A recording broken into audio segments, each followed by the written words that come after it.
Boa noite. Vamos dar início à nossa reunião científica extraordinária do mês de agosto. Todos sabem que as nossas reuniões científicas são na última quinta-feira do mês, mas a pedido do Biolab, meu amigo Hélio, Bilber e o Josimar, a gente está fazendo essa reunião científica extraordinária com o apoio deles. Gostaria de agradecer imensamente o apoio irrestrito da Biolab, que tem sido uma parceira de sempre. Eu vou dar alguns recados antes da gente começar a palestra propriamente dita. Renovar os agradecimentos e os pedidos de participação para o Circuito da Saúde Vascular, que vai ser sábado agora, de 8 às 17 horas, no Sesc Faisal-Ville. Eu já mandei a escala para algumas pessoas que se disponibilizaram a participação lá. Eu acho que é uma ação extremamente importante. O último evento foram mais de 1.500 atendimentos para a população. Eu acho que isso é uma divulgação, um fortalecimento e um engrandecimento enorme para a nossa sociedade. Eu acho que só assim que a gente vai conseguir dar passos sólidos em direção das melhorias que a gente tanto busca, em direção de apresentar para a sociedade civil o que é a cirurgia vascular, quem são os cirurgiões vasculares, quem são os associados, e não só para Goiás, mas nacionalmente falando, como a gente vem atuando e vem crescendo no âmbito da angiologia e cirurgia vascular. Então, a partir das 8 horas, tá? Quem puder comparecer para participar, é um enorme prazer tê-los lá novamente. No final do mês, como eu disse, no dia 29, mais precisamente, a gente vai ter a reunião científica novamente, tá? Nosso querido vice-presidente, Fabrício Santiago, nosso colega que vai palestrar, tá? Os locais, o local vai ser definido ainda e todos vão ser informados a respeito dessa palestra que vai ser no final do mês. A gente lançou a revista Circulação, que vocês receberam aí. A expectativa é que todos tivessem recebido nos seus consultórios ou residência. Foi distribuída para os hospitais de Goiânia, tanto públicos quanto privados, Secretaria de Estado de Saúde, Secretaria Municipal de Saúde e órgãos afins, para que, mais uma vez, a gente pudesse divulgar nosso trabalho, pudesse divulgar o que a gente tem feito pela saúde vascular no estado de Goiás. Leiam, tem matérias bastante interessantes, principalmente a matéria do Fabrício, um comparativo aí que ele vem fazendo, e ele postou hoje no nosso grupo, extremamente agradável de se ler, extremamente prazerosa e de um ganho de conhecimento muito grande. E eu queria falar para vocês também que a gente está numa busca incessante para promover o 10º Congresso Brasileiro de Ecografia Vascular em Goiânia, no ano de 2022. A gente vem fazendo uma campanha muito grande. Então, vocês que conhecem pessoas de outros estados, divulguem. Eu acho que isso vai ser, mais uma vez, um marco para a cirurgia vascular, para o Doppler vascular do estado de Goiás. A votação vai ser no Congresso Brasileiro. Um dia antes, nós temos a reunião da sociedade com a Câmara Técnica. Se eu não me engano, é o presidente mais 2 pessoas que são indicadas por cada regional para que haja essa votação. Então a gente já está fazendo uma campanha, já postou no WhatsApp, já passou o vídeo para repliquem esse vídeo. Eu acho que a gente tem condições de fazer um evento de uma excelência muito grande, como foi o Congresso Brasileiro aqui em 2007, o Ronald esteve aqui. Eu acho que a gente tem que mostrar o nosso trabalho, e eu acho que nada melhor do que essa oportunidade que está acontecendo. E falar para vocês sobre o nosso encontro do final do ano. Nós vamos para o terceiro encontro goiano de angiologia, cirurgia vascular e endovascular. Então, chegou o momento de marcar a história da angiologia novamente. A gente considera hoje como o maior congresso regional da angiologia e cirurgia vascular, e a gente vai falar o porquê disso. Confirmados 9 palestrantes internacionais, cerca de 20 palestrantes nacionais. Um congresso extremamente inovador, com experiências tecnológicas em exposição. A parte científica com as últimas atualizações, como eu disse no ano passado, a gente vai pegar as atualizações do ano inteiro e vai poder trazer para todo mundo aqui em Goiás e os convidados do restante do país que quiserem participar. Extremamente interativo, vai ter uma oportunidade única de um relacionamento e networking. Esses são os nossos convidados internacionais confirmados. André Calberg, da Itália, Carlos Cinquim, da Argentina, Joseph Coselli, dos Estados Unidos, Sérgio Janesini, da Itália, Álvaro Orrego, do Chile, Jorge Ulloa, da Colômbia, Yamunit Somba, da Itália, Carlos Timaran, dos Estados Unidos, Thomas Jakimovics, da Polônia, e Lorenzo Tessari, que vai ter é o desenvolvedor da técnica da espuma.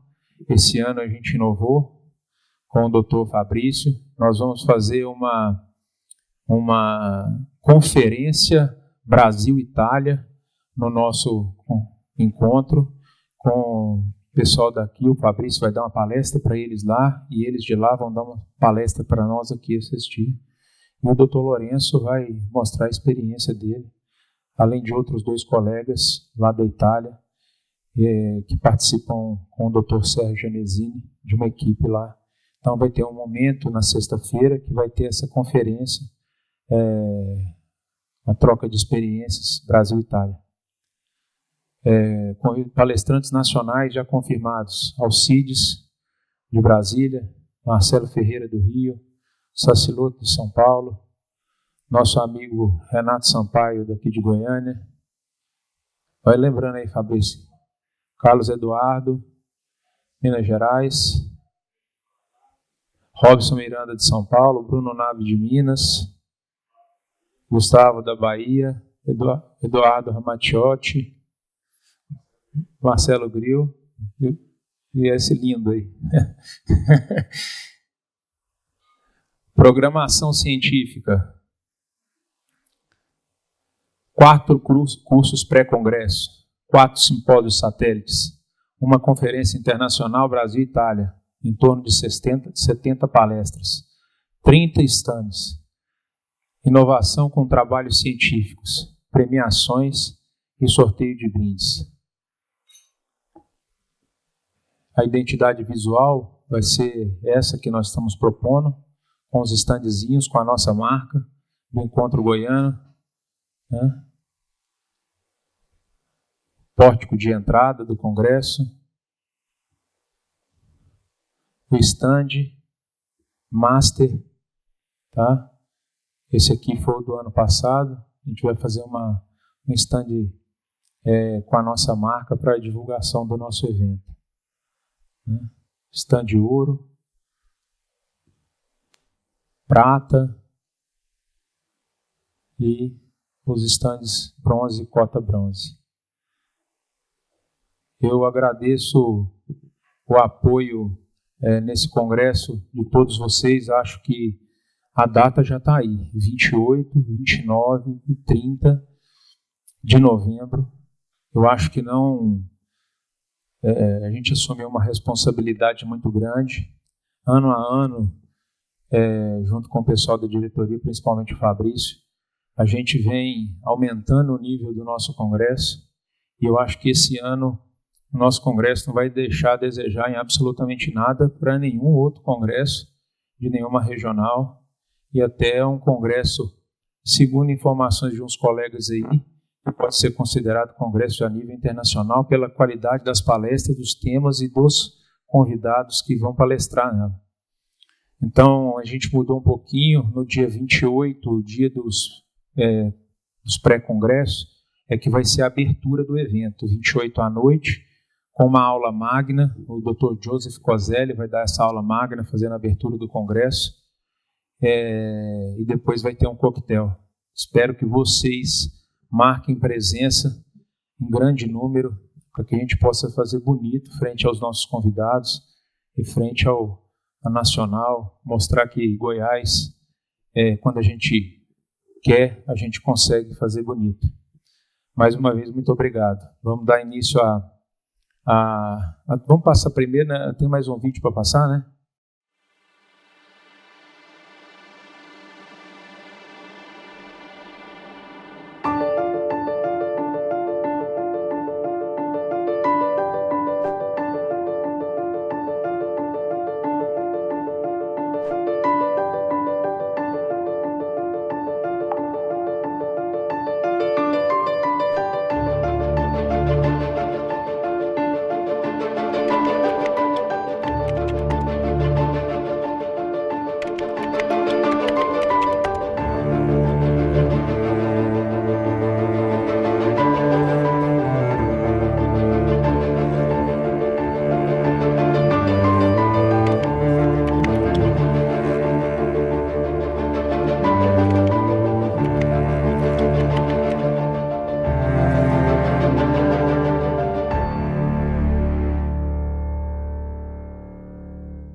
Vai começar com 1 minuto de atraso, hein, Eli? 8h31, hein? Então, chamar o nosso palestrante, Dr. Ronald Fidelis, vai falar sobre a redução efetiva dos efeitos de IVC com uma nova molécula, hidrosmina, no Fórum Vênula, promovido pela Biolab. Dr. Ronald, é um prazer recebê-lo aqui, muito obrigado pela presença, por poder passar os seus conhecimentos. Dr. Ronald é um colega lá da Bahia, para quem não conhece, cirurgião vascular, endovascular, tem a clínica lá, Dr. Ronald Fidelis, e faz a parte tanto venosa quanto arterial e endovascular. Obrigado pela sua presença, seja bem-vindo. Obrigado, Fred. Tá. Um pouquinho. Deixa eu soltar aqui o tempo. Bom, eu vou começar esse nosso bate-papo com uma interjeição, né? O que é isso? Qual a dúvida, Fred, de achar que esse será o maior congresso? Eu estou impressionado. Eu quero estar aqui, cara. Nem que você não me chame, nem que vocês não me chamem, eu venho, viu? Caramba, parabéns, cara. O que é interessante, boa noite a todos. É uma alegria imensa estar aqui. É interessante como esse tipo de atividade envolve um quê de energia, né? Eu acho que, como todos aqui, eu comecei meu dia hoje às 6h30 da manhã, deixando a turminha na escola, para ir para o consultório às 7h30, para atender até quase as 2 horas e pegar o voo para vir para cá. E, naturalmente, isso é cansativo. Mas é interessante como esse tipo de atividade, esse contato, né, com colegas, renova a gente chega aqui, esquece que está cansado e fica feliz por estar aqui. Então, a palavra inicial é eu que tenho que dizer obrigado à SBACV Goiás pelo convite, na pessoa de Fred, Fabrício, de todos que participam, e também a Biolab por permitir essa logística, né? E, enfim, eu tive em Goiânia, infelizmente, foi a primeira e a última vez, né? Lamento por mim, mas foi exatamente há 12 anos, em 2007, por ocasião do Congresso Brasileiro de Cirurgia Vascular. E foi um momento muito, assim, de muita emoção para mim, primeiro que foi quando eu fiz a minha prova de título de cirurgia vascular. Então, foi marcado a viagem com essa tensão natural daquele momento, que certamente muitos aqui conhecem, e também porque o meu filho estava prestes a nascer. Eu vim com aquela expectativa, será que eu vou ter que voltar correndo? Né? E o Enzo faz agora 12 anos, em novembro, e a imagem que fica de um lugar tem essas impressões pessoais, mas é interessante para quem é da cidade, não sei se saber como é a visão de fora. Né? Quando alguém vai a Salvador, eu gosto de ouvir. O que é que Salvador, o que é que a Bahia te lembra, ou te faz sentir? Né? E Goiânia, especificamente, desde aquela época, me dá a sensação disso, Fred, de ser uma locomotiva, de ser um local onde se deve empreender, né? Ao mesmo tempo que é um local verde, é um local arborizado, é um local agradável, é com certeza um polo econômico, um polo de desenvolvimento, e o Encontro Goiano está no lugar certo. Estou, de novo, impressionado com o plano aí, e sem dúvida que vai ser um sucesso, e digo de novo, vou estar aqui. Tá? Enfim, vamos começar esse nosso bate-papo, e eu estou aqui marcando o meu tempo. Eu quero começar com essa imagem para vocês. Eu queria saber, nós estamos aqui com uma plateia seleta, o que é que essa imagem desperta em vocês? O que é que essa imagem faz sentir? Qual é a mensagem que essa escultura traz para vocês? Pode falar. Isolamento, boa palavra. O que mais?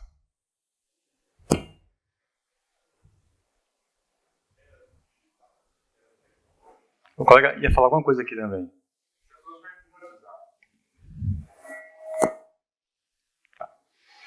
Gente, isso é uma escultura de um festival de luzes da Bela Amsterdã, que fez muito sucesso ano passado, essa escultura, e o título dela é justamente Engolidos pela Luz, ou Absorvidos pela Luz. Né? E acho que é uma imagem que fala muito por si só. Esses dados aqui são de 2017, quando eu comecei esse trabalho junto à Biolab, participando de eventos como esse. Isso aqui é uma estatística da quantidade de informações que são lançadas nas redes a cada minuto. YouTube, Facebook, Netflix, Google, isso há 2 anos. Certamente isso não está menos, isso não diminuiu nesses últimos 2 anos. E por que eu começo nossa conversa com essas imagens? Porque é extremamente difícil e uma responsabilidade muito grande merecer a atenção de uma plateia, ainda mais de uma plateia diferenciada como essa, durante alguns minutos que sejam. Então, quando a gente é chamado para trazer alguma mensagem, nós nos preocupamos muito em o que nós vamos dizer, o que nós podemos falar para agregar, volto a dizer, para uma plateia tão diferenciada. E só tem 3 motivos pelos quais uma audiência te ouve ao falar. Primeiro é se ela puder ouvir. Você tem que ter condição, tem que ter estrutura para isso. E aí fica claro aqui todo o cuidado da SBACV Goiás em criar esse ambiente. Eu estou aqui, de novo, surpreso com essa estrutura. Estamos aqui falando para o Facebook, né, ao vivo. Então, certamente, enquanto você falava, Fred, eu já distribuí aqui, já mandei nos grupos lá da nossa universidade o link. Então, esse cuidado de fazer com que a mensagem que a gente vai trazer chegue até vocês, está claro. Então, poder ouvir, certamente vocês vão poder. O meu desafio em manter a atenção de vocês é se o que eu vou dizer vocês precisam ouvir. E aí que está o desafio. Vocês podem ouvir, mas será que eu vou conseguir convencê-los de que é necessário? Ou que o que eu tenho a dizer vai agregar? E aí, o meu competidor é esse. Tem um em cada bolso de vocês aí, que é o celular, que é o computador, são distratores da atenção. E para a gente que tem esse ofício de falar para plateias, é muito difícil a gente conseguir hoje esse tipo de atenção. E o tempo não é o mais importante, porque vocês podem estar aqui comigo nos próximos 30 minutos, 40. A questão é, vocês estarão, a sua atenção vai estar aqui? Percebe? Então, diante disso, se o assunto é um assunto como vinho, fica bem mais fácil atrair essa atenção, né? Mas o assunto de hoje não é enologia, infelizmente, né? Mas tem a ver, não é tão distante assim, não. A gente vai falar aqui sobre tratamento clínico dessa condição que é, sem dúvida, a mais prevalente na nossa especialidade, angiologia e cirurgia vascular, com foco em uma medicação, em uma molécula que ela é nova. Isso não é uma afirmação, é uma pergunta. Está ali, entre aspas, a gente vai apontar. Está aqui entre aspas, justamente provocando essa reflexão, se ela é nova ou não. Prometo a vocês que eu vou poupar todos das estatísticas e da importância que é a insuficiência venosa crônica em números, porque, volto a dizer, isso são dados da nossa realidade e com certeza muito bem conhecidos de todos aqui. Eu acabei de bater o olho ali no artigo do Fabrício, que fala sobre o canivete suíço, ele já faz um passeio ali sobre a importância dessa condição clínica. Então a gente vai tentar ir direto a pontos que realmente agreguem. Nesse momento eu preciso informar que eu estou sendo patrocinado pela Biolab para estar aqui. Eu sou um speaker da empresa, então a logística do meu deslocamento, o meu trabalho de dar a aula, ele é remunerado, e as credenciais que me trazem até aqui. A minha história, eu sou de Salvador, sou formado pela nossa universidade, a Federal da Bahia, a UFBA. A residência eu fiz em São Paulo, no mesmo local que eu desenvolvi o doutorado em arteriografia, comparado com Doppler. Mas, principalmente, quando eu volto para Salvador, em 2004, eu entro de cabeça na nossa universidade. Eu volto para o local de onde eu saí e lá a gente começa a desenvolver um trabalho de estruturar a residência e, como consequência natural desse ambiente, passar a ter um contato constante com conceitos novos, com entendimento de novas táticas, técnicas, para passar para os colegas que estão em formação. E, como todos sabem, quanto mais você se esforça para ensinar, o efeito colateral é aprender. E essa é a nossa trajetória, a ponto de que há alguns anos a gente conseguiu, além da residência de cirurgia vascular, estruturar a de endovascular também, da qual eu sou supervisor, e há 5 anos, desde 2015, a gente tem um esforço de conduzir um congresso chamado Simpósio Endovascular Fronteiras, que não é só endovascular, também é vascular. Ele é um simpósio que ele conta com o apoio da sociedade, mas ele tem como lastro justamente os serviços de residência médica e o trabalho que nós fazemos nesse tempo, desde então. Isso aqui são alguns dados históricos lá da nossa trajetória. A primeira angioplastia feita no nosso HC, não a primeira angioplastia de membro inferior, mas a primeira que foi feita pela equipe da cirurgia vascular. Assim como também as primeiras endopróteses, essas sim, as primeiras do serviço, já se vão aí mais de uma década.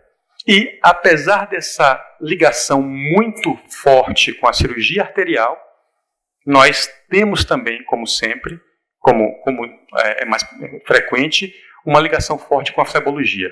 Nós atuamos, como o Fred falou aqui no começo, nos 2 segmentos. O que recomendamos? Eu acho que a versatilidade da cirurgia vascular e angiologia, ela permite isso. Óbvio que, por opção, você pode focar em um segmento, mas nós podemos atuar em um sem abrir mão de outro e vice-versa. E esse é um pouco da nossa história. Essa foto é uma foto histórica, é uma foto do congresso IMEP, que é o Congresso de Flebologia Estética, que aconteceu primeiro lá em Campo de Jordão. Aqui tem colegas eminentes aí. Essa foto daria aqui umas 2 horas de história, mas a gente pode bater esse papo depois. Mas e sobre o que, então? Feito esse preâmbulo, sobre o que nós vamos falar aqui?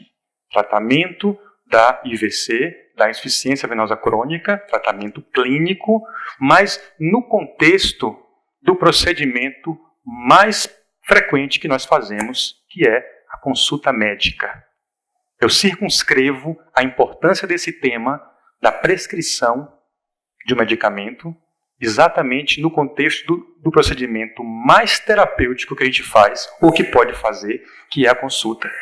Eu estava há exatamente uma semana num evento como esse, lá em Salvador, e por questões da organização, contava com a participação de cardiologistas. E é interessante como o valor que esses colegas dão ao ato da prescrição, a definir se vai indicar a medicação A ou B ou C, é bem diferente da nossa. E aí eu acho que, de novo, a versatilidade das nossas especialidades, nós somos clínicos, cirurgiões, intervencionistas, ecografistas, nós somos tudo, e a gente tende a não dar atenção ou não dar atenção devida à medicação. E aí, na semana passada, circulou no WhatsApp, no grupo nosso da universidade, o que o Daniel Goleman, que é o autor do Inteligência Emocional, chama de notícias da amígdala. São notícias de catástrofe. Notícias que, essa especificamente, falava sobre a taxa de desemprego médico, ou subemprego, a dificuldade que um médico recém-formado em nosso país está tendo para se empregar, para ter uma renda razoável, comparando até com outros profissionais de saúde que têm menos responsabilidade, que estão ganhando quase a mesma coisa. A tão falada invasão de outras áreas no que nós fazemos. E essas notícias, elas ganham, elas se espalham muito rapidamente. Não só porque hoje é muito fácil, mas porque são más notícias. E nesse contexto, no nosso entendimento, uma das principais razões desse problema é que nós estamos abrindo mão exatamente desse procedimento, dessa intervenção principal que nós temos na mão, que é a consulta médica. Isso não é uma característica da cirurgia vascular, é da medicina como um todo, mas é assim que eu entendo, é assim que eu enxergo a importância da conduta clínica e da prescrição da medicação dentro da consulta, que ela pode e deve ser terapêutica. É interessante que a gente, quando vai falar sobre conflitos de interesse, como eu apresentei o meu aqui agora há pouco, a gente esquece de trazer esse conceito para esse procedimento, que é a consulta. Eu estava outro dia pensando nisso, já tem bastante tempo, em relação ao valor de uma consulta, isso dentro de nossa clínica, a precificação de uma consulta, quanto vale uma consulta. E aí, perceba, do ponto de vista administrativo, quem me fez essa pergunta foi o gestor da minha clínica. Doutor, vamos admitir a sua especialidade é cirurgia vascular, eu já entendi, palavras dele. Tá? Mas vamos admitir a possibilidade, que não é irreal, mas vamos, matemática. Se na sua clínica, naquele mês, só vierem pacientes que não tenham indicação de procedimento nenhum, a sua clínica sobrevive com a consulta? Você será capaz de contraindicar todos os procedimentos que não são indicados por óbvio? E se isso acontecer, eu sei que é pouco provável, ele voltava a dizer, mas você já pensou sobre isso? Então a sua consulta, ela tem que ter um valor, ela tem que ter um tempo e tem que ter uma qualidade que possa sustentar o seu trabalho. E é aqui que tudo começa, na qualidade da nossa consulta. Esse é o cenário que eu proponho para a gente entender do que nós estamos falando. O consultório vascular, hoje ganhou uma importância muito grande. Obviamente, muito mais na área da flebologia, que é a área que nós vamos falar aqui, mas dentro do consultório, dentro da flebosuite, dentro de tudo que nós estamos fazendo hoje, fora do hospital, e que bom que estejamos fazendo isso, a consulta, ela precisa ter essa dimensão e essa importância.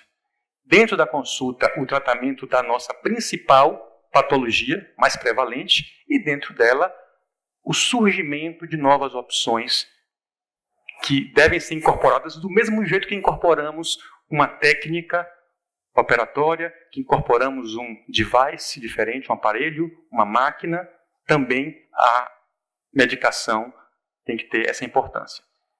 Ali ressaltando a consulta. E no caso da insuficiência venosa crônica, esses aqui são dados das diretrizes da SBACV de 2015, esses são os principais sintomas que o paciente com doença venosa crônica de membro inferior se apresenta no nosso consultório. Câimbras musculares, eu sempre que mostro esse slide, eu pergunto à plateia se vocês consideram cãibra como um sintoma de IVC ou um sintoma muscular, se isso é considerado no contexto da estase venosa ou não. O que é que vocês me dizem? Como é a prática de vocês? Cãibra é um sintoma de estase venosa?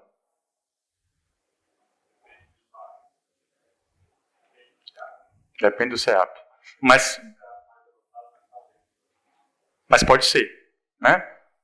E eu não sei se aqui em Goiás, em Goiânia, tem essa diferenciação, mas na Bahia tem a cãibra de nó, né? Então, essa cãibra que a gente encontra, inclusive, eu trouxe de propósito, está documentado isso, né, numa diretriz importante como essa da nossa sociedade, mas essa cãibra é aquela dor cansada, não é a contração muscular, que é uma dor muscular, que essa é independente da doença venosa. Então, existe a cãibra de nó. Então, quando o paciente fala que teve cãibra, se for de nó, você tira isso da lista de sintomas. Mas, enfim, o formigamento, a dor, o inchaço, que é o edema, isso são queixas muito, muito, muito, muito frequentes no nosso consultório, em qualquer local que a gente esteja. E aí, a gente faz essa pirâmide aqui, eu proponho esse raciocínio como estágios de intervenção vascular, e aqui é tratamento mesmo, para essa condição, que vai desde a consulta, e a consulta pode sim ser terapêutica, porque isso não é uma impressão minha só, isso está documentado. Se você consegue, nessa base da pirâmide aqui, se você consegue abordar o seu paciente terapeuticamente, explicando os benefícios de perder peso, os benefícios de mudança de hábitos de vida, 90% deles não vão precisar dos outros estágios. Isso é interessante? Claro que é. Isso é interessante para o paciente. Mas é difícil.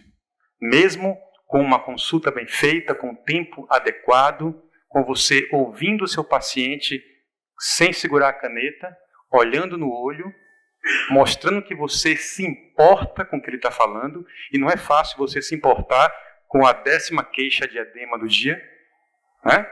Mas se você traz essa dimensão para o que você faz, começamos a perceber que o que nós fazemos enquanto médicos não tem concorrência. A nossa atuação médica, ela não tem concorrentes. E, para não divagar muito, além das orientações, terapias adjuvantes aqui, para ressaltar a compressão elástica, que é uma ferramenta, mas as medicações, elas sempre estão ali na nossa linha de pensamento. Procedimentos a gente vai falar mais na frente, mas eu não sei vocês, mas eu, como eu falei, terminei a minha residência em 2000, em janeiro de 2001, na verdade. Então é até fácil contar, porque 19 anos de concluída a residência. Até mais ou menos 2014, a minha postura, a minha conduta, a minha atenção, voltando ao começo, a minha concentração em relação ao assunto tratamento medicamentoso da IVC, ela era bastante superficial. E eu traduzo numa técnica que era o seguinte: você perguntar ao paciente qual medicação que ele já tomou e você colocar uma diferente. Refletindo aí claramente um descrédito que eu colocava na medicação A, B ou C. Sem valorizar as diferenças e sem valorizar as indicações. Eu não sei o quanto disso vocês vivem ou viveram, ou qual a opinião sobre isso, a gente vai ter um tempinho para falar. Mas o que é que mudou exatamente naquele ano ali em relação ao meu entendimento e a minha demanda por conhecimento e por padronização da conduta medicamentosa na minha consulta? Foi essa revolução chamada escleroterapia ecoguiada. Basicamente, tratamento de grandes troncos venosos, safenas inclusive, no consultório, em que o que é proposto, eu lembro muito bem da minha reação inicial, era uma inflamação. Então, em vez de tirar aquela veia grande, até aí era veias de grande calibre, indicação cirúrgica, com as técnicas de termoablação correndo ali em paralelo, mas até aqui o nosso conceito geral, o mais prevalente era: a veia é uma variz, ela é doente, está dilatada, está dando um sintoma, vamos tirar. E aí, nesse ano, para nós, isso é uma foto, o Dr. Hoffman é meu irmão, é vascular também, ele está ali me ensinando Doppler, foi com ele que eu aprendi, mas mudou claramente a nossa prática, que começou essa mudança não no consultório. Aqui são as medicações, a gente vai voltar a falar sobre elas, né? Mas que mudou... Vou voltar aqui.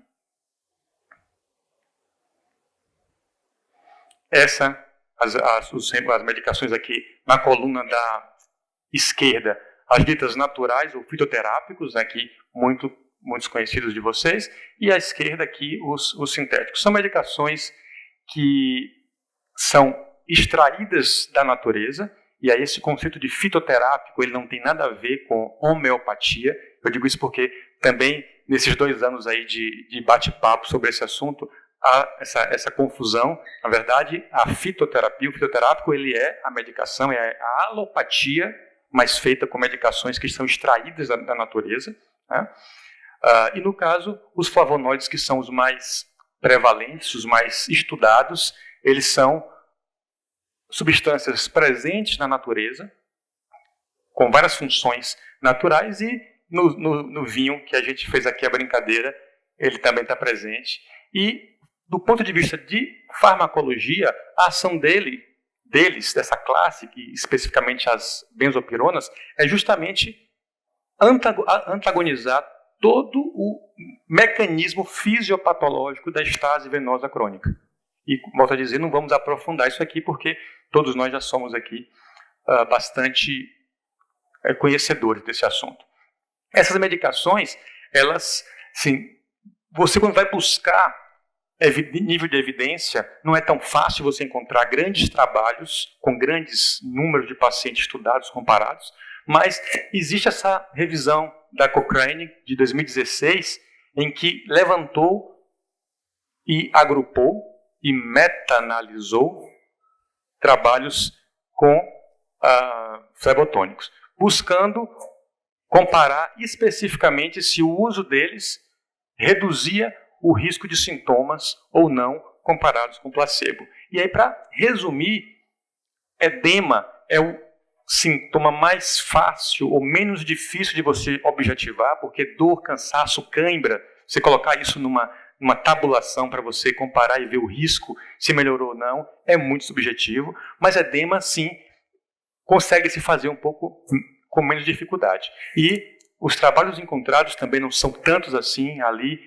a maior parte deles com a diosmina, mas também já mostrando que a hidrosmina, essa molécula que não era tão conhecida, também já está presente, reduziu de modo significativo a taxa de edema nesses trabalhos aqui apresentados. E quando se avaliou nessa revisão a incidência de efeitos adversos por conta dessas medicações, você vê que o intervalo de confiança ele cruza o ponto médio, então não há diferença estatística entre o placebo e a medicação e a intervenção medicamentosa em relação a efeito colateral. Conclusão, são efetivos, sim, no caso aqui em relação ao edema e, consequentemente, em relação a outros sintomas por dedução, mas o dado do edema e não tem efeitos colaterais mais do que o placebo. Encontramos dados regionais ou nacionais? Encontramos. Esse é um trabalho do Dr. Sérgio Belzac, que nos deu a honra de estar no Congresso Self esse ano.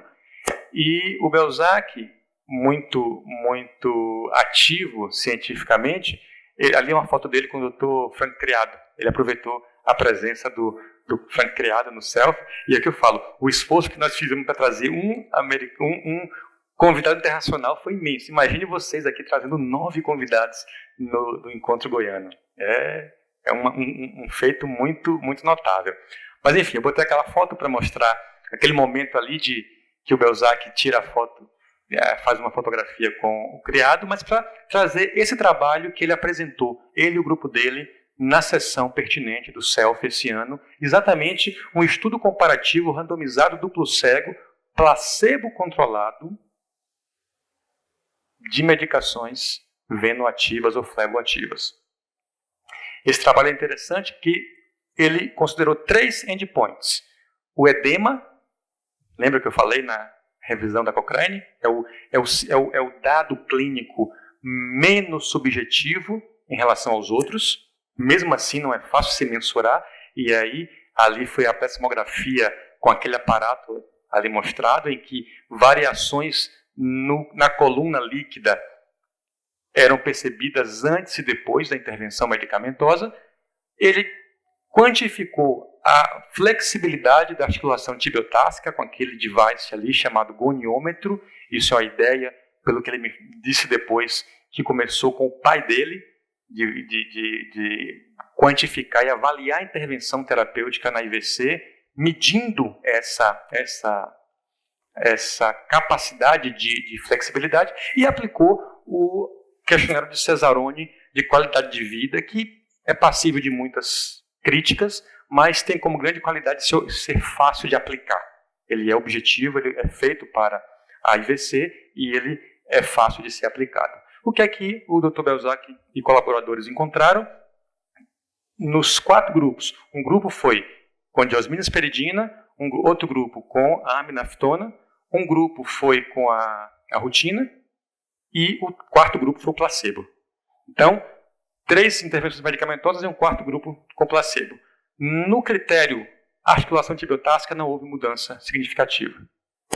No desfecho edema, o grupo que recebeu a diosmina esperidina teve sim uma redução estatisticamente significativa. O ponto de corte foi 100 ml na plethysmografia à água em relação aos outros grupos. Então foi favorável. A diosmina esperidina reduziu mais edema nesse trabalho. E na qualidade de vida, a aminaftona foi que teve uma vantagem estatística em relação à diosmina, em relação à rutina, em relação ao placebo. Tá? Valor desse trabalho. É um trabalho que traz dados regionais, dados locais.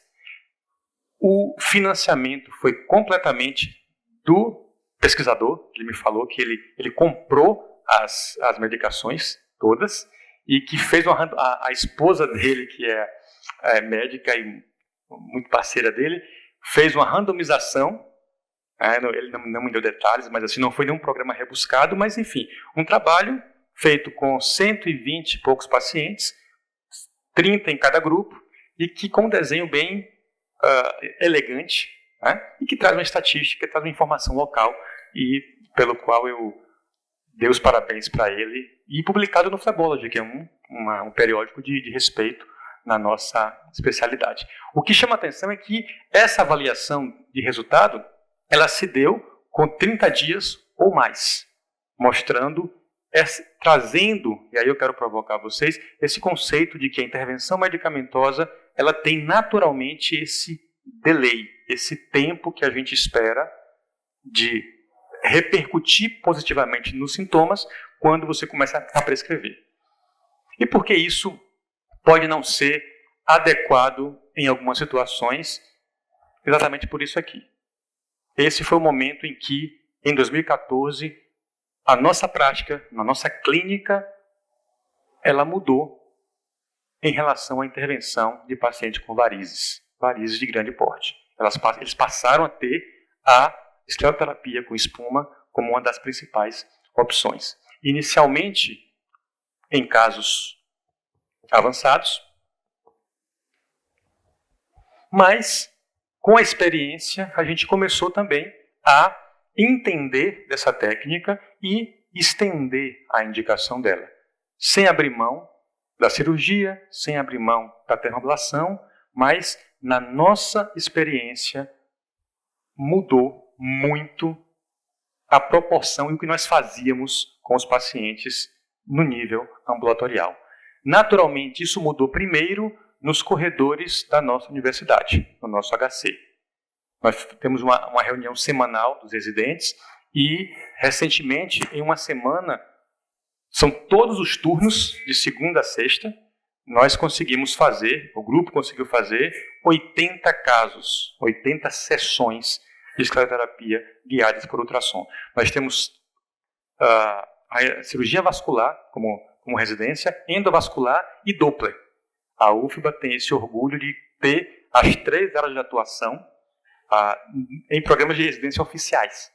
E aí essa conjunção da cirurgia vascular com o Doppler, isso é uma atividade que conjuga os 2 residentes e a gente consegue fazer bastante coisa.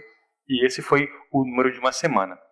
E esse trabalho foi apresentado no último congresso de ecografia. É um trabalho que ele tem esse N de 70 pacientes, 96 safenas, ele é um subgrupo de um trabalho maior, mas foram pacientes em que foi feita apenas uma sessão. Todos tinham safena insuficiente e, não é um trabalho prospectivo, ele é retrospectivo. Mas esse grupo de pacientes, eles receberam a primeira sessão de espuma para safena insuficiente e, por razões logísticas, eles não conseguiram voltar antes de 90 dias. Eles voltaram com 7 dias porque ficaram na cidade, são pacientes na sua maioria do interior. Então nós conseguimos fazer o controle ultrassonográfico com 7 dias e depois, com 90 dias, tendo feito apenas uma sessão. E percebemos que 2/3 desses pacientes foi-se conseguido a oclusão completa da veia safena e parcial em 26% dos casos. Essa recanalização, ela depois, no segmento, depois de 90 dias, ela naturalmente houve uma perda. Você vê que tem ali 33% desses casos que se apresentaram com a safena aberta e com refluxo, então naturalmente candidatos a uma nova intervenção, mas esses números aqui a redução do CEAP com uma aplicação só não foi significativa, mas isso aqui sim, ó. Isso, no nosso serviço, isso mudou e tem mudado a realidade da doença venosa na Bahia e em Salvador. Nós reduzimos em 78% os CEAP6, cicatrização de úlcera, com uma única aplicação. Satisfação do paciente, isso aqui é óbvio. É óbvio que essa técnica é uma técnica relativamente mais simples do que outras, mas não que ela seja fácil. Ela envolve um conhecimento, ela envolve uma expertise, e aqui é a imagem do Dr. Rodrigo Kikuchi falando sobre esse assunto no SELF desse ano, em que foi feita essa revisão para a SBACV de quase 200 artigos sobre escleroterapia. Existe várias informações importantes, aqui é uma tabela que ele mostrou, associando o diâmetro da veia com a extensão a ser tratada, que leva a um cálculo do volume a ser injetado. Então não é uma vacina em um posto de saúde, não é o paciente entrar, você olhar a veia, funcionar e aplicar, obviamente. E aí a gente vê essa imagem aqui, que às vezes o ultrassom insonando, obviamente, como a espuma ela flutua, você olha para essa veia aqui e parece que a espuma entrou em contato com toda a superfície interna da veia. Isso não aconteceu. Então, é uma técnica que tem, sim, a sua curva de aprendizado, mas ela mudou realmente a nossa prática, não só no ambiente público, mas também no privado. E aí, aquele orgulho que todos nós não vou dizer tínhamos, nós temos, que o cirurgião vascular é um exímio flebectomizador. Né? A gente sempre ouve, eu cresci ouvindo isso, né? Que a cirurgia vascular brasileira, ela é uma das melhores do mundo em relação à flebectomia. Isso aqui é uma imagem que eu tenho um carinho muito grande, fazendo uma flebectomia com o Dr. Hiroshi Miyake, que não está mais com a gente, faleceu ano passado, mas eu pude ter o prazer de conviver com ele durante 3 anos dentro da clínica Miyake. E realmente, a técnica operatória era uma coisa impressionante. E certamente muitos de nós na cirurgia vascular brasileira têm essa habilidade. Mas dentro de 2 meses exatamente, nós vamos estar no Congresso Brasileiro de Cirurgia Vascular, que vai ser em Recife, que certamente todos aqui e todos que estão ouvindo a gente são vasculares, estarão lá. O Dr. Heraldo Reis me deu a missão de fazer a primeira apresentação do Congresso, que vai ser na quarta-feira, dia 9. E olha que interessante o título dessa aula, que vai ser a primeira. Estamos tratando varizes de membros inferiores como malformação vascular? Olha a reflexão. Nas malformações vasculares venosas, por ser impossível a cirurgia, tradicionalmente a cirurgia vascular tratava como alcoolização e, mais recentemente, com o uso do polidocanol na forma de espuma. Aliás, o meu contato inicial, pessoal, com a espuma densa não foi com varizes, foi com malformação, depois varizes pélvicas, e aí você vai ganhando confiança para começar a fazer nas varizes essenciais. A questão é, estamos transformando a técnica, digo isso estatisticamente falando, não que a cirurgia deixou de acontecer, mas mudou o nosso entendimento, mudou o nosso conceito, e essa proposta que o Dr. Heraldo me colocou. Mas, fato é que diante dessa mudança, diante do sintoma provocado pela injeção de um esclerosante detergente potente em veias grandes, nós passamos a precisar de uma medicação que tivesse uma ação mais rápida, que tivesse um efeito terapêutico que fosse mais instantâneo. E aí foi onde começou a minha busca de como adaptar, de como modificar o meu portfólio de medicação e não apenas perguntar qual foi o que ele ou ela já usou e colocar um diferente. Começa nosso estudo, nosso contato com a hidrosmina, que é, como vocês viram aqui, ela está exatamente na coluna da esquerda de vocês ali, no rol das medicações naturais, dos fitoterápicos, assim como a diosmina, a rutina, o piquenogenol. A diferença é que ela tem alterações estruturais que a tornam mais rapidamente absorvível. Isso é a essência da diferença em relação à medicação que talvez vocês mais utilizaram, e eu também até hoje. Historicamente, a diosmina esperidina, nas suas diversas apresentações, ela, até pelos estudos que tem na gestação, até pela segurança que nós já adquirimos ao longo do tempo com ela, ainda é a mais prescrita. Mas nesse cenário, nessa necessidade de um efeito mais rápido, foi que começou a experiência do nosso grupo com a hidrosmina. É difícil você, como eu disse ao mostrar a revisão da Cochrane, você avaliar objetivamente sintomas subjetivos em trabalhos. E nós não encontramos tantos trabalhos assim que possa permitir essa comparação. Mas farmacocineticamente, a hidrosmina é uma molécula que, enquanto a diosmina ela começa a ser absorvida com 2 horas, a hidrosmina, com 15 minutos, você já tem ela níveis séricos detectáveis. Naturalmente, ela atinge um pico em 4, um platô que dura 5 a 8 horas, e por isso que ela tem que ser administrada com mais tomadas diárias, quais sejam 3 vezes por dia. Isso é uma desvantagem? Óbvio. Tomar remédio 3 vezes. Primeiro, é melhor não tomar remédio nenhum, né? Mas tendo que tomar, é melhor uma vez do que 2 do que 3. Mas neste cenário da inflamação e do paciente pós-imediato da sessão de espuma, a gente passou a incorporar e aí começou a nossa experiência com a medicação.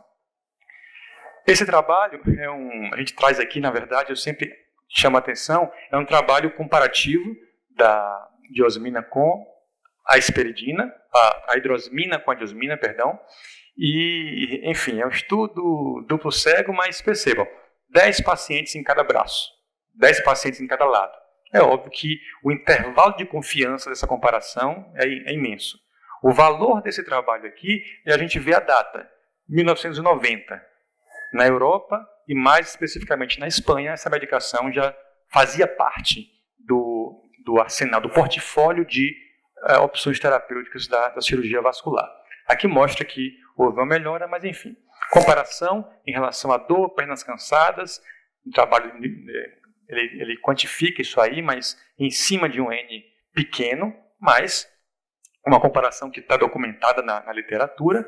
E esse trabalho que eu achei interessante com um N também do Flebology, de 97, quer dizer, ainda do século passado, do fim do século passado. Volto a dizer, o valor que eu pessoalmente dei a essa revisão foi saber que é uma medicação usada há bem mais tempo do que o que eu imaginava, né? Mas aqui foi uma comparação em relação à síndrome pós-trombótica que evoluía pós-TVP. E aí, TVP de primeira vez, né?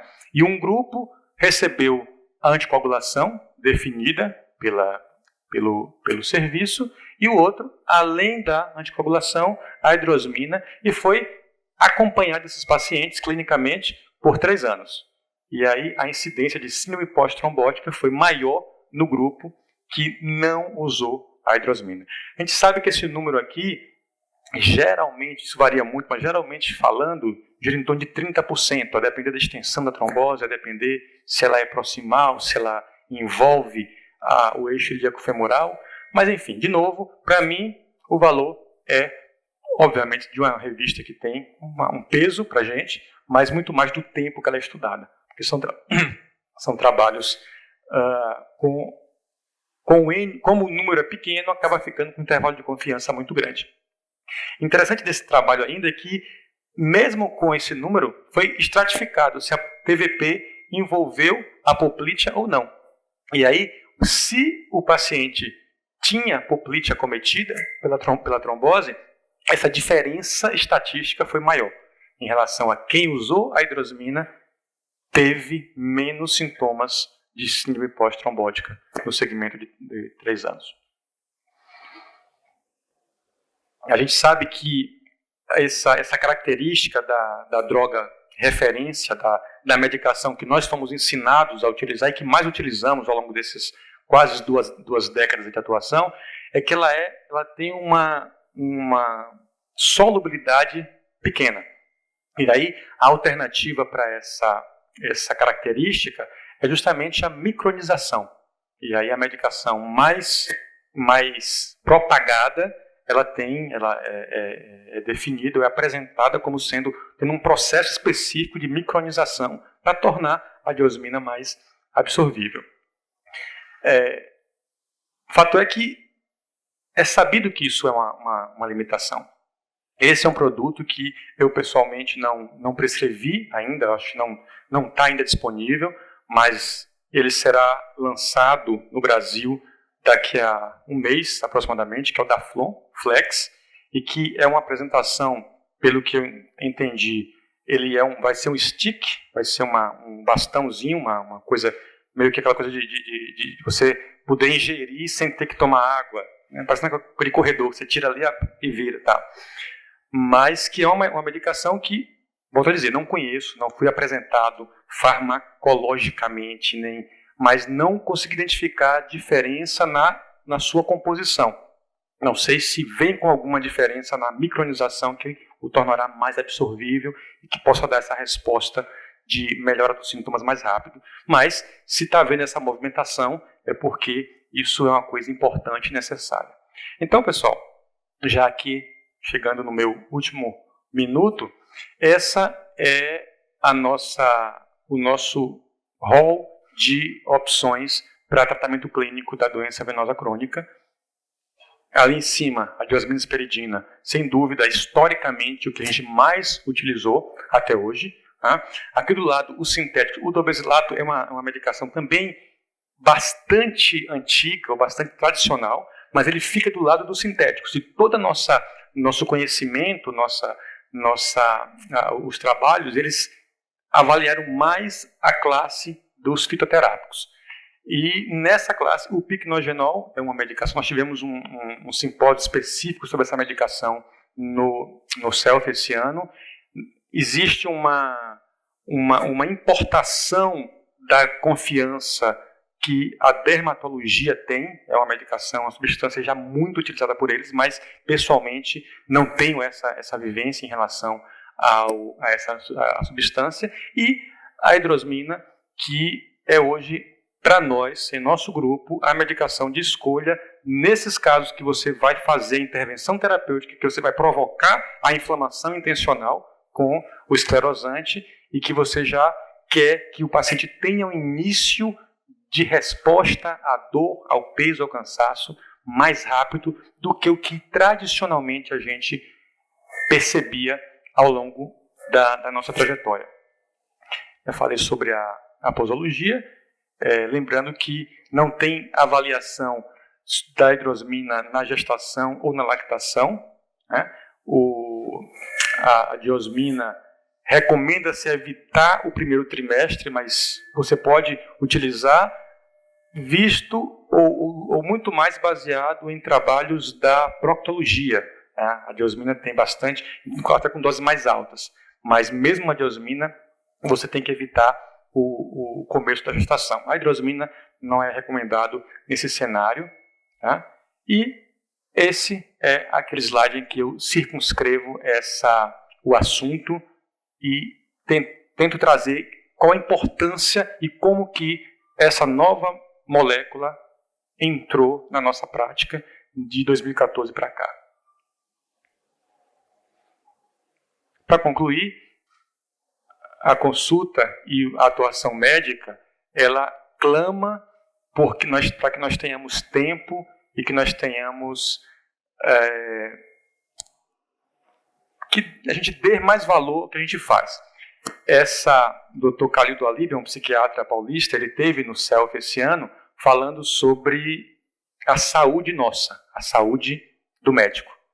Como que a gente pode oferecer ou promover saúde, como que a gente pode oferecer um cuidado de qualidade se nós não estamos saudáveis, mental e fisicamente.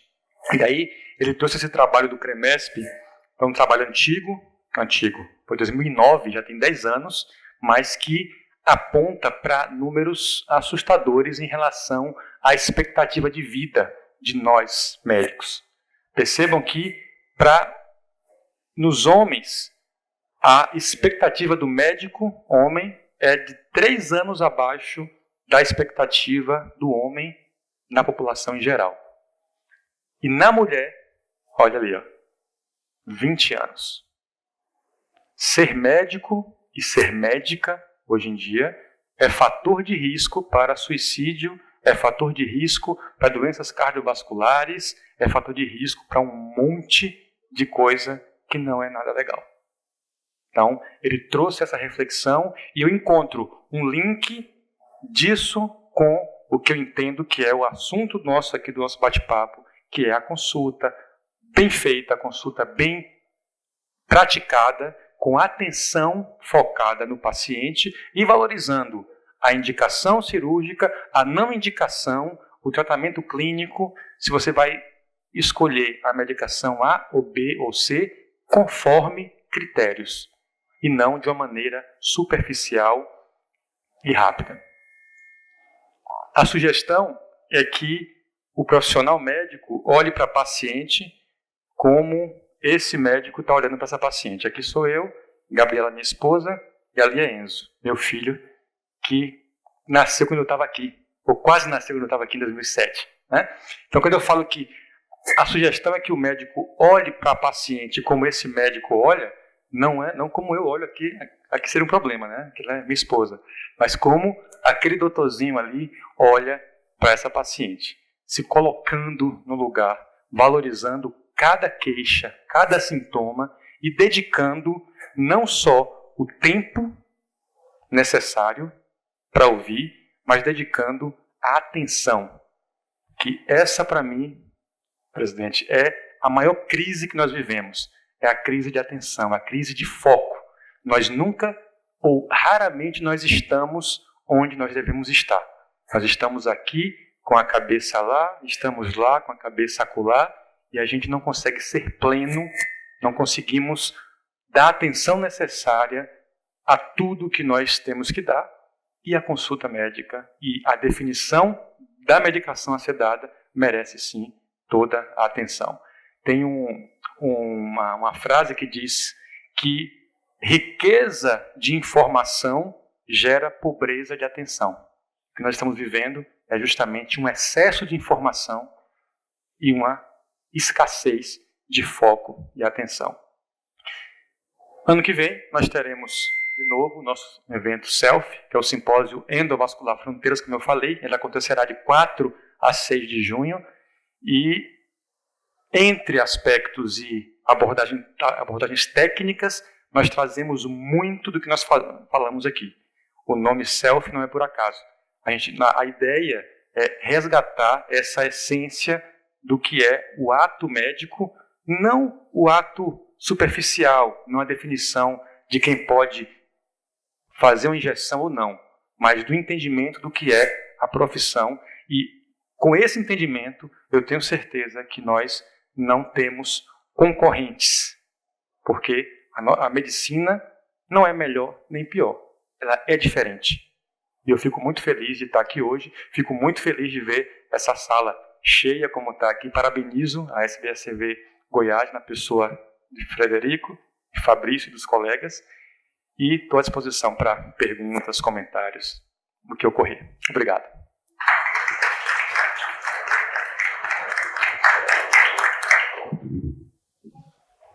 Parabéns, Dr. Ronald. Excelente para palestra, didática, brilhante. Trazer seus conhecimentos. Espero que a gente possa te trazer aí no evento que você falou aqui, que vai ser bom, né? Espero que seja mesmo. Alguém tem alguma pergunta para o Dr. Ronald sobre a visão dele na consulta médica, o tratamento clínico, o uso dessa molécula, a hidrosmina? Marcílio.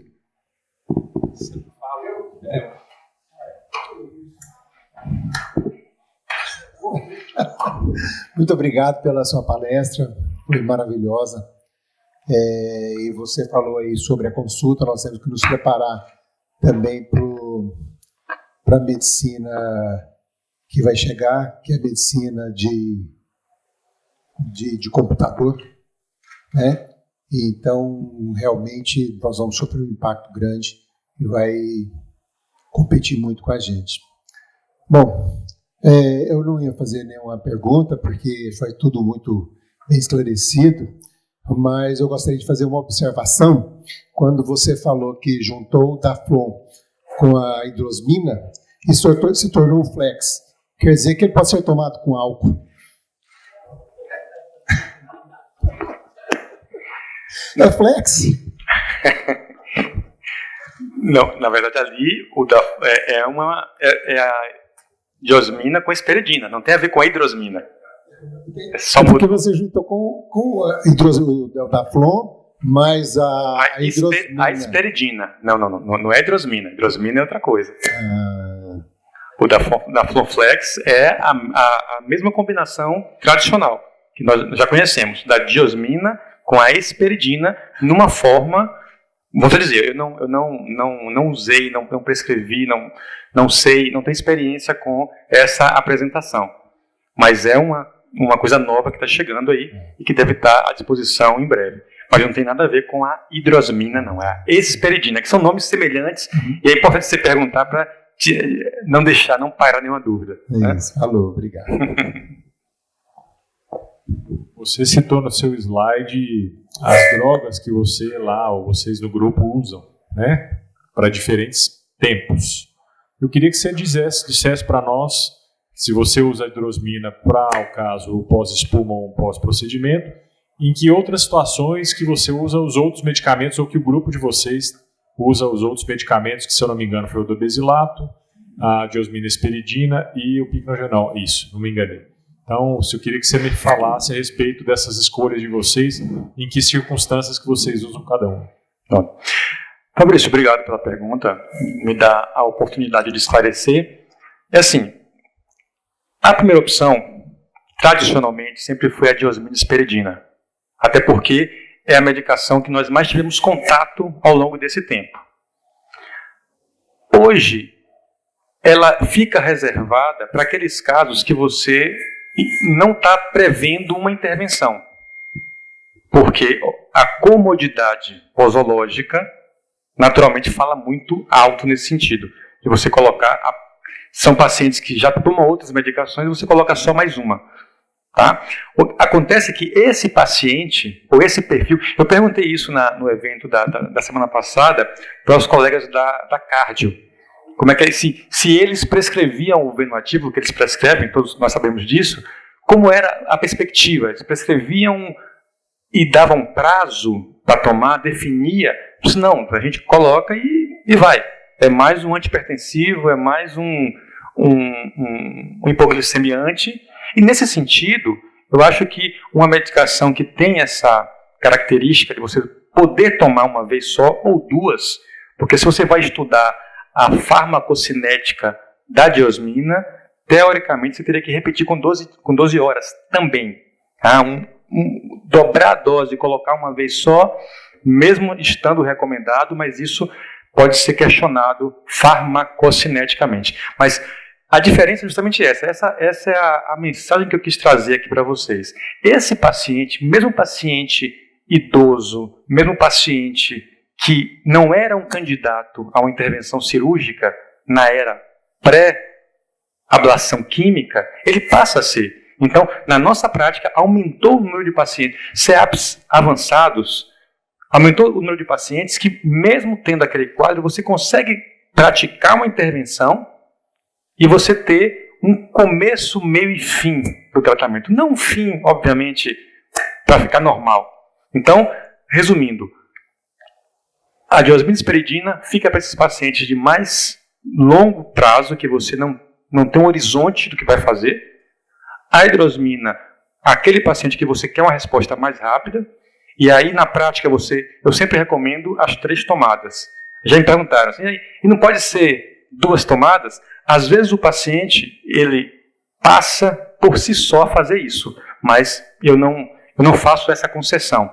Então, é uma medicação que eu começo e pretendo terminar ela em um tempo, de preferência, o mais curto possível.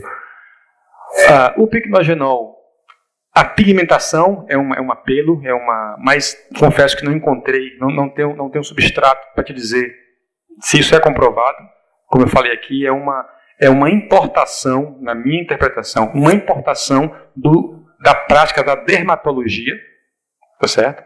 Isso nosso amigo Breno fala muito bem sobre isso, e certamente poderia trazer mais dados aqui nesse sentido. E do besilato, que é uma medicação sintética, que também tem um apelo da resposta mais rápida. Mas ele fica no lado aqui numa classe que não é a que nós estamos mais acostumados a utilizar. Certo? Então, seria esse cenário. Ele não é tão objetivo como nós gostaríamos, mas já foi uma evolução nossa quando nós passamos a olhar para o tratamento clínico com um pouco mais de critério do que fazíamos até 2014, que era a que estiver mais perto. Que já tem qual em casa? Toma esse. Acaba esse. Isso, além de não ser, no meu modo de entender, não ser aconselhável, descaracteriza o efeito desse patamar de tratamento para o paciente. Parece que é ou a cirurgia ou nada, e o remédio entra como... E não é para ser bem assim, no nosso modo de ver. Parabéns, Ronald. Excelente apresentação. Obrigado. E em relação à hidrosmina nesse uso pós-ablação, você falou tempo. Quanto tempo você mantém após a sua escleroterapia? Se você também tem usado nos tratamentos do pós-operatório, ou seja, na ablação com laser, ou seja, na flebectomia convencional simples? A resposta é mais fácil. Sim, todas as intervenções que nós passamos a fazer. Nós entendemos a ablação térmica e a ablação química como mudanças de paradigmas. Antes a gente tirava a veia, agora a gente agride ela em loco e ela é absorvida, enfim. Então, para os dois tipos de intervenção. O tempo é enquanto tiver sintoma. Enquanto o paciente se queixar de sintoma. Aí depende de pacientes de um para outro, mas pelo menos 30 dias após a última sessão, no caso da espuma, que em média tem sido 5 sessões no nosso grupo. 2 em cada perna, uma quinta na pior, mas mais ou menos 5 sessões. Mas a partir da última sessão, em torno de 30 dias tem sido a recomendação. A partir daí ele usa, é esperado que você tenha atingido o seu objetivo, se você praticou a técnica corretamente. E você chegou a comparar pacientes que não usaram com pacientes que usaram a hidrosmina ao longo do seu tratamento? Se teve diferença nesses grupos em relação ao processo inflamatório, em relação às queixas? Não. Nada do que eu trouxe aqui, a não ser aquela taxa de oclusão da safena naquele grupo, que foi um trabalho do nosso serviço e que está em andamento ainda, e que eu achei interessante porque é um subgrupo que mostra o quanto você consegue fechar, o quanto foi conseguido fechar de safena com uma sessão só. Eu só trouxe para reforçar a importância do impacto dessa técnica em nosso meio. Mas nada do que eu falei aqui foi feito comparação com intervenção medicamentosa. A nossa incorporar essa medicação foi no sentido de querer algo que tivesse um início de ação mais rápida, em que a gente fizesse a intervenção, prescrevesse, o paciente começasse a tomar e tivesse já efeitos um pouco mais precoces do que esses que a gente vê de 2 semanas, 3 semanas ou 30 dias, como foi o trabalho do Belzac ali, que ele comparou. Mas não é comparação nossa, não temos essa... Na sua impressão, então, quando acredito que tenha feito anteriormente cirurgia e as aplicações, as ablações, sem o uso de droga nenhuma, e hoje, com o uso de droga, você vê que tem um resultado clínico melhor. Sim, essa impressão existe. Sem uso de droga nenhuma ou com medicações que a gente já usava antes. Tradicionais. Exatamente. Mas isso é uma impressão clínica nossa que é alinhada com a farmacologia da droga, da medicação. Ok? E você acha que é um fator limitante, sem dúvida, 3 vezes ao dia, que eu acho que a hidrosmina, eu acho que às vezes pega pra gente no consultório, essa que a gente fala até com o representante, porque as outras, você vê, diosmina e esperidina, hoje com a apresentação 1 vez ao dia, apesar de ser questionável, sem dúvida, pela sua farmacocinética, né? Esse é um comentário pertinente que sempre é feito. Eu digo o seguinte, o paciente ele quer uma intervenção que funcione. Percebe? Então, se você passa para ele, assim como ele vai fazer a massagem com o heparinoide, assim como ele vai usar a meia, assim como ele vai fazer coisas mais difíceis, que é começar uma atividade física, se você propõe para ele um regime posológico de 3 vezes por dia, por mais que não seja tão bom ou tão adequado quanto 1 vez por dia, mas se funciona, e tem um tempo de parar. Não é assim, tome e isso aqui vai ser uma medicação a mais para você. Não. Entende? Então a gente percebe que existe uma adesão. Agora, para isso, você tem que ter tempo dedicado na sua consulta e atenção, olho no olho, soltar a caneta, explicar. Esse é o nosso poder. E é esse poder que, na minha impressão, nós temos aberto mão. E isso, para mim, explica muita coisa. Para mim, aí está a resposta para muita coisa boa que pode vir a partir de agora. Mais alguém? Não?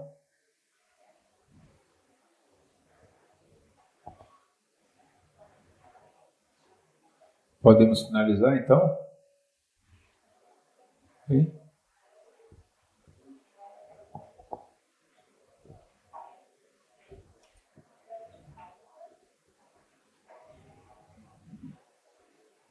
Fica no joguinho, no celular, e não dá. Né?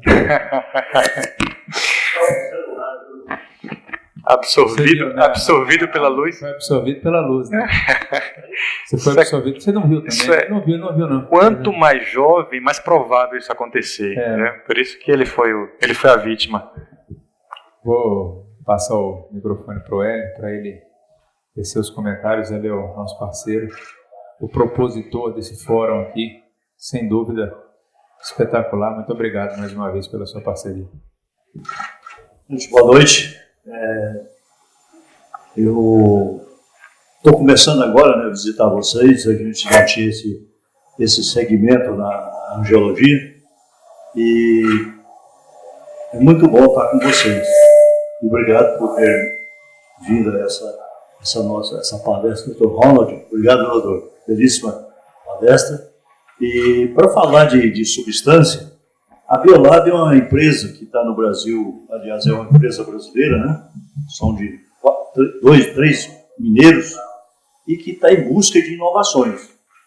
A gente tem muita coisa ainda para lançar, para trazer para vocês como opção terapêutica e buscando sempre as melhores alternativas, né? Com trabalhos internacional, com os speakers que nós temos aqui no Brasil, eles mesmos que de repente nos ajudam a escolher essas moléculas, né, para trazer para o Brasil. E com preço também, a preocupação da Biolab é o custo do produto em relação ao paciente. Até o patrão diz o seguinte: é melhor eu ganhar pouco no muito e não muito no pouco. Então a gente quer vender mais, mas para também cuidar da vida do paciente, né? Porque hoje a farmacoeconomia hoje é muito importante em relação a custo, né? Nós temos aí, esse mercado é um mercado grande, né, que a gente está tentando pegar um pouco desse mercado e beneficiar os pacientes. E a gente tem os nossos concorrentes, né, que está aí há mais tempo no mercado, só que tem uma diferença de custo alto. O custo é alto. Então a gente preocupa também com isso. E vai vir outras moléculas, a gente vai lançar também a hidrosmina em gel, que já tem em outros países, né? A gente está preparando só a licença aqui no Brasil para poder lançar essa nova apresentação. Obrigado a vocês e vamos junto aí com a sociedade, com o doutor Frederico. Obrigado, doutor, pela oportunidade que você nos dá aí para participar. Obrigado, doutor Ronald, que está junto com a gente, né? Obrigado por prazer. Obrigado, gente. Uma boa noite para vocês. Ronald, obrigado mais uma vez pelas suas explicações, pela sua brilhante palestra. Tá? A SBACV só tem a agradecer a sua presença aqui e espero que ela e Goiás possam te receber mais vezes. As portas da nossa casa, da SBACV, as portas de Goiânia estão abertas para você. Volte em breve para poder passar um pouco da sua experiência, dos seus conhecimentos para nós. Muito obrigado pela excelente palestra de hoje. Uma honra para mim. Obrigado.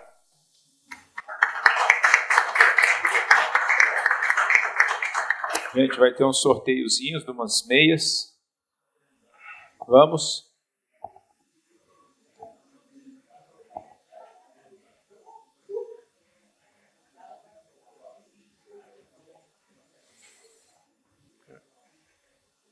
Pode falar aqui?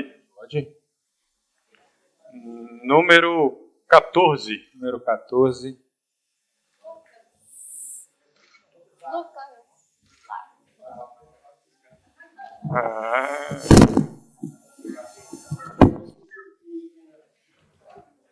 Outro.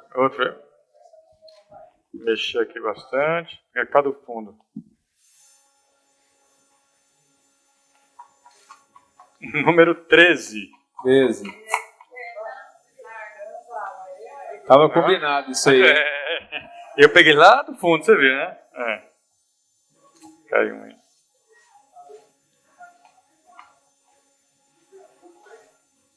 Mexer bastante aqui para não sair o 12, né? Pois é. Ou 15, né? Ou 15, vai dizer que tá. Ó, Não é? não acredito. Não. 3. Número 3. Número 3. Assim. Ah, tá vendo? Fez a pergunta, ganhou, tá vendo? Mas. Aqui, tá vendo? Negócio aqui eu falei. A gente tem que ver se o pessoal vem, nem que seja pro sorteio, né? Número 4. Número 4.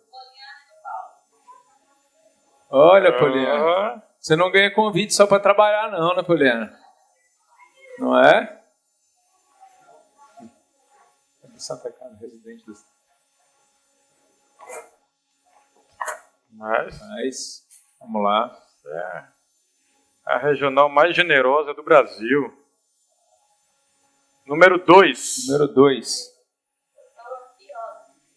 Doutor Nagato. Doutor Nagato. A lojinha não pode ficar sem, né, doutor Nagato? A lojinha tá firme, né? É.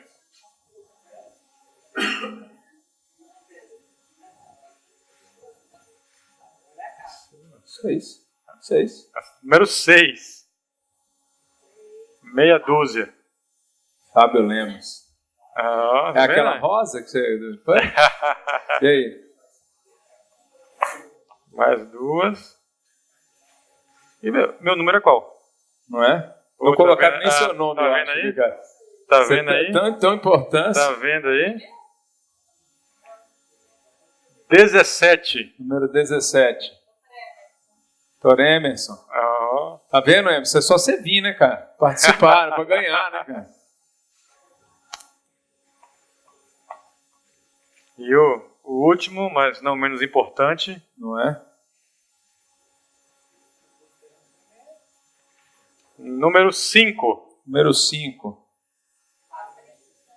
Doutor, professor Fabrício. Você viu?